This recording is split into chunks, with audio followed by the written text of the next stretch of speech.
আল্লাহ রাসূল বলেছে দারিদ্রতা মানুষকে কাফেরের দিকে ধাবিত করে, দারিদ্রতা মানুষকে কাফের বানিয়ে ফেলে। সুতরাং আমরা বলি, আমরা সবসময় এমফেসাইজ করি যে গরিব থাকো, গরিব থাকো, টাকা পয়সা এত লাভ কি, দুনিয়া দুনিয়া করা দরকার না, আখিরাত করো না। ইসলামের যত বড় বড় ইবাদত আছে, সবচেয়ে বেশি বড় ইবাদত গুলো কিন্তু ধনীর জন্য। রোজা, এই তোমার কোরবানি কার জন্য? গরিবের জন্য। হজ কার জন্য? গরিবের জন্য। জাকাত কার জন্য? গরিবের জন্য। কার জন্য? ধনীর জন্য। আল্লাহ তাআলা কোরআনে আকিমুস সালাত ওয়া আতুজ যাকাত, যাকাত আদায় করতে বলছে, যাকাত প্রদান করতে বলছে, যাকাত খাইতে বলে নাই। আর আমরা ইসলামটাকে বানাই নিয়েছি যে এটা গরিবের ধর্ম। তোমরা জানো, ব্রিটিশরা যখন আমাদের এই উপমহাদেশে আসছিল, তখন আমরা, এই উপমহাদেশ ছিল পৃথিবীর সপ্তম ধনী দেশ, সপ্তম ধনী দেশ ছিল যখন ব্রিটিশরা আসছে। আর যাওয়ার পথে আমাদেরকে সবচেয়ে ফকিরি দেশে পরিণত করে গিয়েছে। তারা কি করেছে? তারা আমাদের শিক্ষা ব্যবস্থাটাকে এমন ভাবে তৈরি করে দিয়েছে, আমাদের শিক্ষা ব্যবস্থায়, আমাদেরকে শিক্ষা ব্যবস্থা পড়ানো হয় যে ছিঁড়া কাঁথায় শুয়ে লাখ টাকার স্বপ্ন কেন দেখো। তারা আমাদেরকে এই যে অ্যাপ্লিকেশনে শিখায়, কি শিখায় জানো? যে কেরানি পদে চাকরির জন্য আবেদন। কখনো দেখছো সিইউ পদে আবেদনের, চাকরির জন্য আবেদন তোমাদেরকে শিখাইতে? এমডি পদে আবেদনের চাকরি শিখাইতে? আমাদেরকে যে কেরানি পদে আবেদন। তার মানে ব্রিটিশরা আমাদের মাথায় ঢুকিয়ে দেয় তোরা ফকিরের জাতি, তোরা ফকিরের জাতি, তোরা চিন্তা করবি কেরানি পর্যন্ত, একটা প্রধান হওয়ার জন্য চিন্তা করবি না। আমরা সেই মেন্টালিটি নিয়ে আছি। বড় স্বপ্ন দেখতে পারি না, এমডি হব সে স্বপ্ন দেখতে পারি না, বড় ব্যবসায়ী হব স্বপ্ন দেখতে পারি না, সে স্বপ্ন দেখতে পারি না।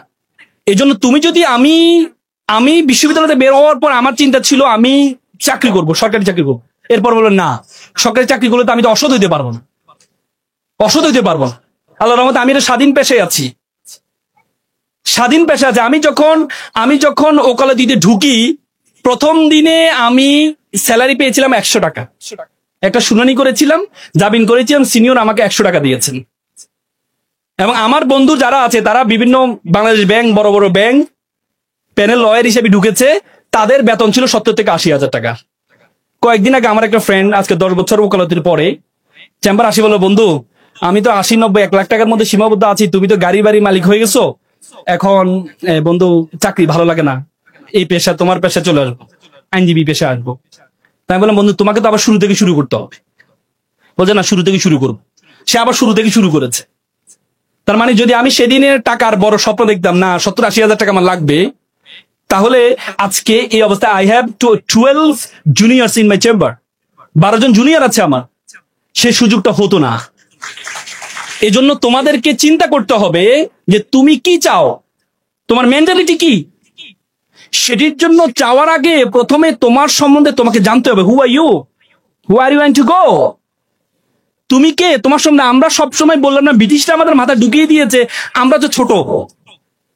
দেখো, আগে আরবরা বড় বড় ব্যবসায়ী পরিচালনা হইতো, আর এখন মুসলমানরা একটা কনজিউমার জাতিতে পরিণত হয়েছে, ভোক্তা। ওরা বানায় আর আমরা ভোক্তা, অথচ আমরা হওয়ার কথা ছিল সবচেয়ে বড়। এই জন্য তোমাদেরকে প্রথমে তোমার সম্বন্ধে জানতে হবে, তোমার সম্বন্ধে তুমি কে, তুমি কতটুকু যেতে পারবা, তোমার সম্বন্ধে জানতে হবে। দেখো 2006 সালে বাংলাদেশে একটা অপটিক্যাল ফাইবার স্টেশন করা হয়েছে কক্সবাজারে। সেটি তোমার পর্তুগাল হয়ে, স্পেন হয়ে, সিঙ্গাপুর, মালয়েশিয়া হয়ে, ফিলিপিন হয়ে আমাদের কক্সবাজার সাথে যুক্ত হয়েছে। সে অপটিক্যাল একটা তার, ফাইবার কেবল, পরবর্তীতে স্যাটেলাইট, এই কি বলে শেখ মুজিবুর রহমান যে এটা কি বলে হাইটেক পার্কের সাথে যুক্ত হয়েছে। সে তারটার দূরত্ব ছিল 17,500 কিলোমিটার। 17,500 কিলোমিটার একটা তার দিয়ে পুরো পৃথিবীটা আমাদের হাতের মুঠে চলে আসছে। আজকে আমরা এখানে কি করছি, আমেরিকা বসে দেখতে পাচ্ছি, আমেরিকাতে কি করছে আমরা এখান থেকে বসে দেখতে পাচ্ছি, মাত্র 17,000 কিলোমিটার একটা তার দিয়ে।